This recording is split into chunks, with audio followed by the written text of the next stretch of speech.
You'll understand when you're a mother, my sister Kate smirked from across our parents' dining room table. Oh wait, you're not one yet. The casual cruelty in her voice made my hands shake as I gripped my water glass.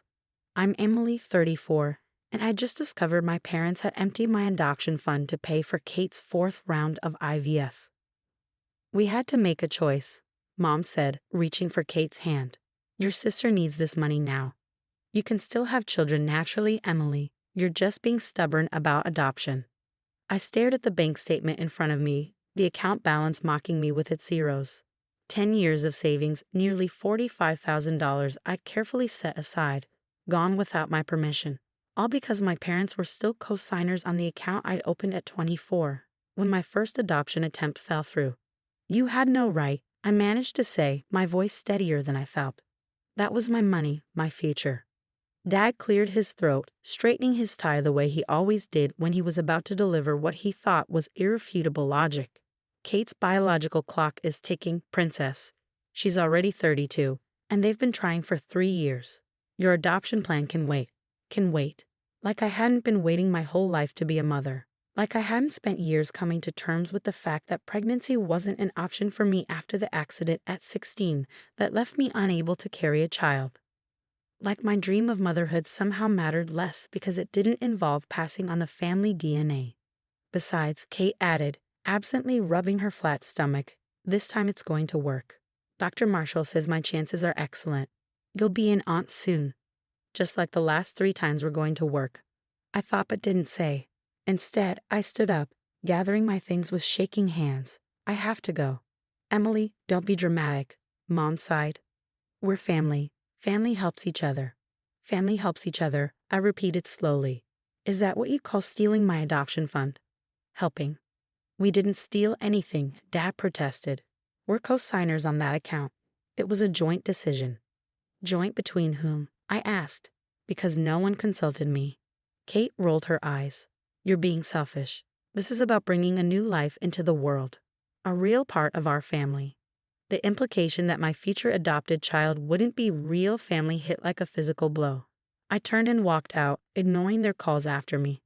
Driving home to my empty apartment, I let the tears finally fall. 10 years of hoping, planning, saving, gone because my sister's desire for a biological child trumped my dreams of adoption. Again. But when I opened my door, there was a surprise waiting. A letter slipped under by my elderly neighbor, Mrs. Peterson. This came for you special delivery, her note read. The courier was quite insistent. The envelope was thick, cream-colored, with my name written in familiar handwriting. My grandmother's handwriting. But that was impossible. Grandma Rose had passed away 6 months ago. With trembling fingers, I opened it. Inside was a letter dated just weeks before her death, and a sealed envelope marked open only if they take the adoption fund. My heart stopped. How had she known? My dearest Emily, the letter began. If you're reading this, then your parents have done exactly what I feared they would. They've taken your adoption fund for Kate's treatments. I sank onto my couch, stunned. The letter continued. I've watched for years as they dismissed your dreams, prioritized Kate's desires, and treated your wish to adopt as somehow less valuable. It broke my heart to see you silently accepting their judgment, saving every penny while they poured resources into Kate's fertility treatments. Tears blurred my vision as I read on. But I want you to know something, my darling girl. I saw you. I saw your strength, your determination, your capacity for love. When you told me at 16 that you couldn't carry a child, and instead of despairing, you immediately started researching adoption, that's when I knew you would be an extraordinary mother. My hands shook as I reached for the sealed envelope. In this envelope, you'll find documents for a trust I set up in your name. I knew your parents might try to take your adoption fund. They've always favored Kate's traditional path over your chosen one. So I made arrangements. The trust can only be used for adoption expenses, and only you can access it. I opened the sealed envelope and several official-looking documents fell out. But it was the bank statement that made me gasp. $250,000. Consider it 10 years of birthday and Christmas gifts I would have given your child. The letter concluded. Don't let them dim your light, Emily. Don't let them make you believe your path to motherhood is any less valuable than Kate's. But be the mother I know you're meant to be. All my love, Grandma Rose. I sat there in my quiet apartment, holding the proof that at least one person in my family had truly seen me, had valued my dreams enough to protect them. Tomorrow, I would have to decide how to handle my parents' betrayal, how to move forward with the knowledge of what they'd done. But tonight, I held my grandmother's letter close and let myself feel something I hadn't felt in years: hope. The next morning, my phone was flooded with messages. Mom had sent a dozen texts ranging from guilt trips to outright demands that I stop being difficult about the money. Kate had left voicemails, each more condescending than the last, about how I was ruining her chances at happiness. Even Dad, who usually stayed out of family drama, had emailed about my disappointing behavior. I ignored them all and called my adoption agency instead. Emily, Sandra, my adoption coordinator, greeted me warmly. "I was just about to call you. We have a situation that might interest you." My heart skipped. What kind of situation? "A young mother, 19, 7 months pregnant. She saw your profile last week and specifically asked about you. Would you be interested in meeting her?" I thought about the trust fund documents sitting on my kitchen counter, about Grandma Rose's faith in me. "Yes," I said firmly. "I would love to meet her." Later that afternoon, I sat in a small coffee shop, nervously waiting to meet Jessica, the young woman carrying the baby that could potentially become my child. When she walked in, her hand resting protectively on her rounded belly, I felt immediate connection. "I liked what you wrote in your profile," she said after we'd settled with our drinks. "About how family isn't about blood, it's about love. That's how I want my baby to be raised." We talked for hours. Jessica was smart, thoughtful, and absolutely certain about her decision to place her baby for adoption. By the time we said goodbye, we had agreed to move forward together.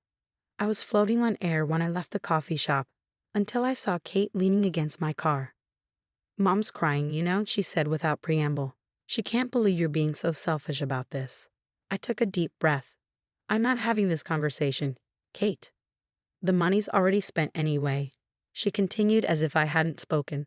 "My next treatment is scheduled for next week. You might as well stop sulking and be supportive."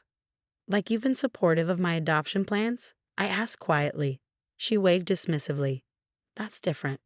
This is about having a real baby, continuing our family line. Mom and Dad understand that." "My child will be real," I said, my voice firm. "And thanks to Grandma Rose, they'll be here sooner than you think." Kate's eyes narrowed. "What does that mean?" I smiled, thinking of Jessica and the baby growing in her belly. "It means I have options you don't know about." "Is this about Grandma's letter?" she demanded. "Mom said Mrs. Peterson mentioned something about a special delivery. What did she leave you?" "That's between me and Grandma Rose." Kate's face flushed. "Everything was supposed to be split equally in her will.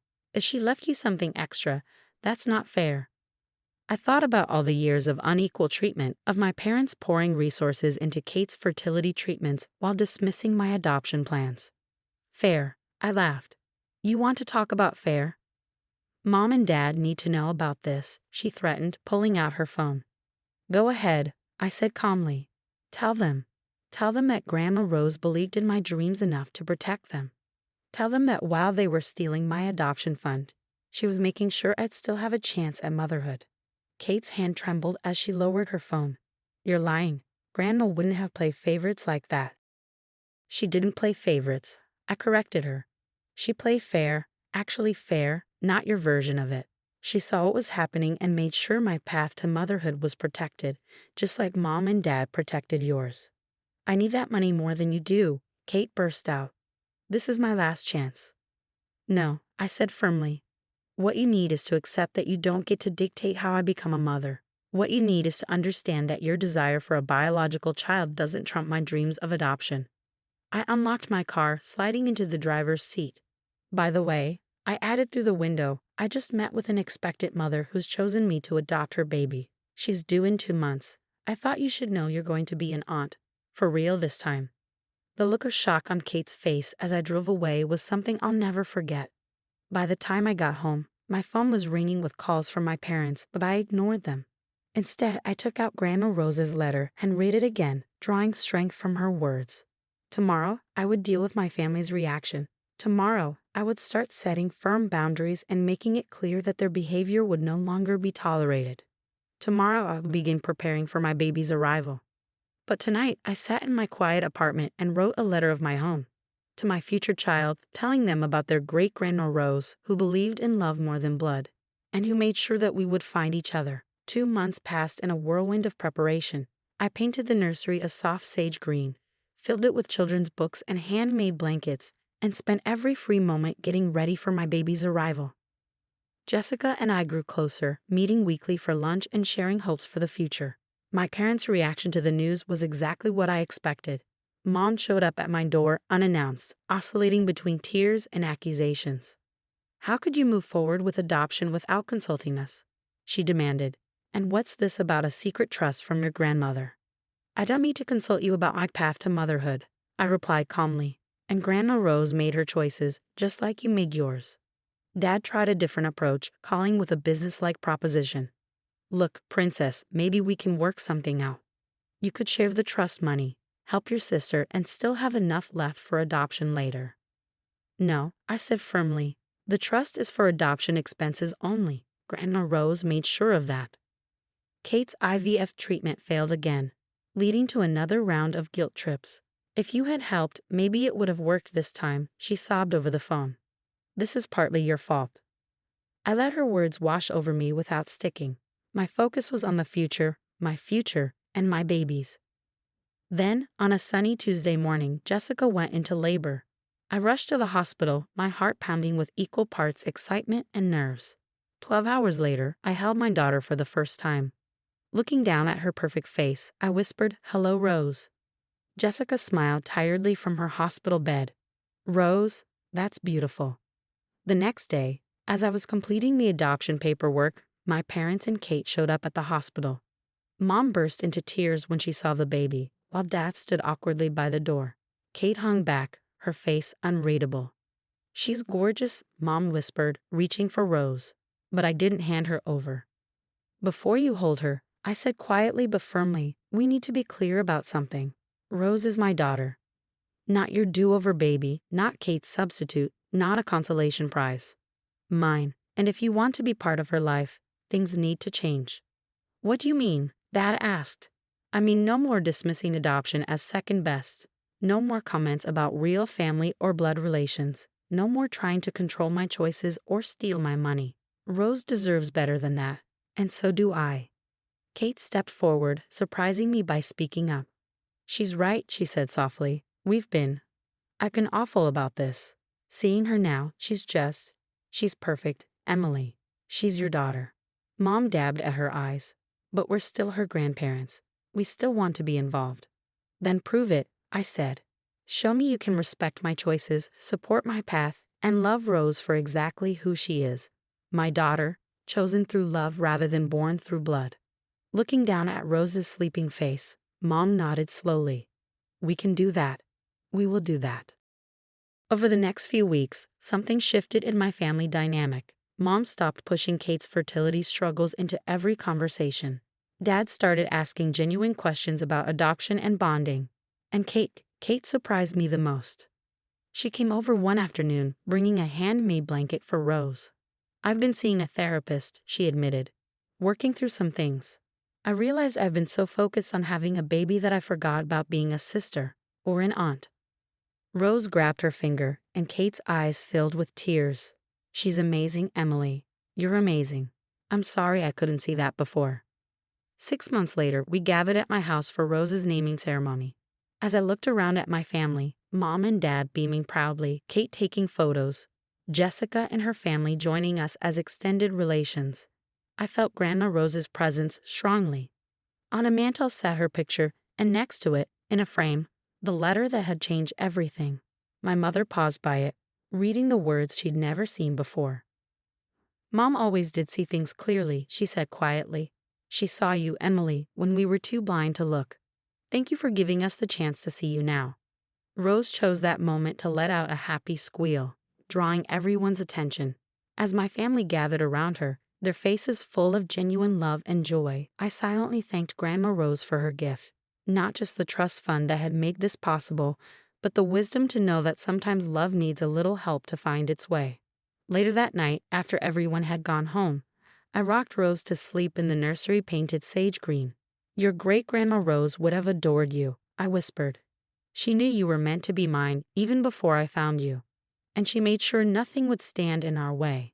Rose sighed contentedly in her sleep, and I smiled, knowing that while my path to motherhood hadn't been traditional, it had led me exactly where I was meant to be. Sometimes the best families aren't the ones we're born into, but the ones we choose, and the